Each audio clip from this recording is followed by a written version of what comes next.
সাংস্কৃতিক চেতনাৰ দিশেদি অসমীয়া মানুহৰ অন্তৰ্জগতখনত ভুমুকি মাৰিলে পোনপ্ৰথমে বিহুৰ কথাই মনলৈ আহে। সাম্প্ৰতিক সময়ত জাতি, বৰ্ণ, ধৰ্ম নিৰ্বিশেষে অসমৰ মানুহে জাতীয় উৎসৱ বুলি আদৰি লোৱা উৎসৱটিয়েই হৈছে বিহু। ভাৰতবৰ্ষৰ বিভিন্ন স্থানতো বিহু অসমীয়া মানুহৰ অন্যতম সাংস্কৃতিক পৰিচয়। বিহু হ'ল অসমৰ সকলো জনগোষ্ঠীৰ সমন্বয়ৰ প্ৰতীক। ই একক আৰু অনন্য। অসমত বসবাস কৰা ভালেমান জনগোষ্ঠীয়ে নিজস্ব ৰীতি নীতিৰে বসন্তকালক বিহুকে ধৰি বিভিন্ন উৎসৱ পালন কৰে।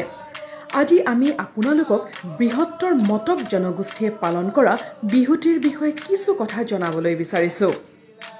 এই বৃহত্তৰ জনগোষ্ঠীটোৰ গাভৰুসকলে বহাগৰ প্ৰথম দিনটোৰ পৰাই গছৰ তলত বিহু গাবলৈ আৰম্ভ কৰে।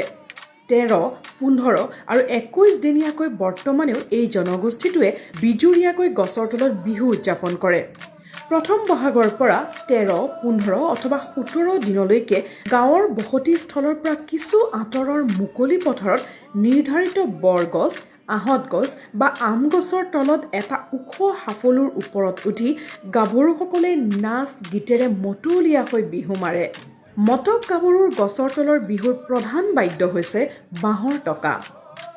বাঁহৰ টকা আৰু হাত চাপৰিৰে সংগত কৰি কেইজনীমান গাভৰুৱে বিহু নাম গায় আৰু বাকীসকলে একে ভংগীমাৰে ঘূৰি ঘূৰি নাচে। এই বিহু নামবোৰ আধুনিকতাৰ খামখেয়ালিৰ পৰা বহু দূৰত। ই ঋতুকেন্দ্ৰিক।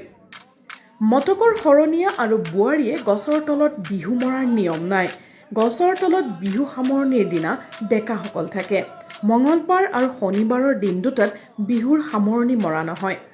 গাভৰুহঁতে শেষৰ দিনা বিহু গাই নাচি বিহুক বিদায় জনাই হাতৰ টকা, গগনা, জেংখৰি আদি ভাঙি বিহু ঢাপৰ গছজোপালৈ দলিয়াই পিছলৈ উলটি নোচোৱাকৈ ঘৰলৈ যায়। পৰৱৰ্তী সময়ত গাঁৱৰ গৰখীয়া ৰাইজে ঢোল, তাল লৈ তামোল পাণ প্ৰসাদৰ শৰায়েৰে সেৱা কৰি হুঁচৰিৰ পদ ঘোষা গাই বিহু সামৰে।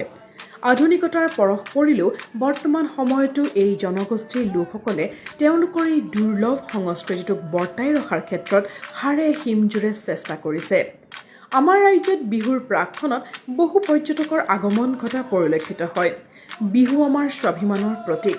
গতিকে এনে ক্ষেত্ৰত মটক জনগোষ্ঠীৰ গছৰ তলৰ বিহুৱে নিশ্চিতভাৱে বহু লোকক আকৰ্ষিত কৰিবলৈ সক্ষম হ'ব।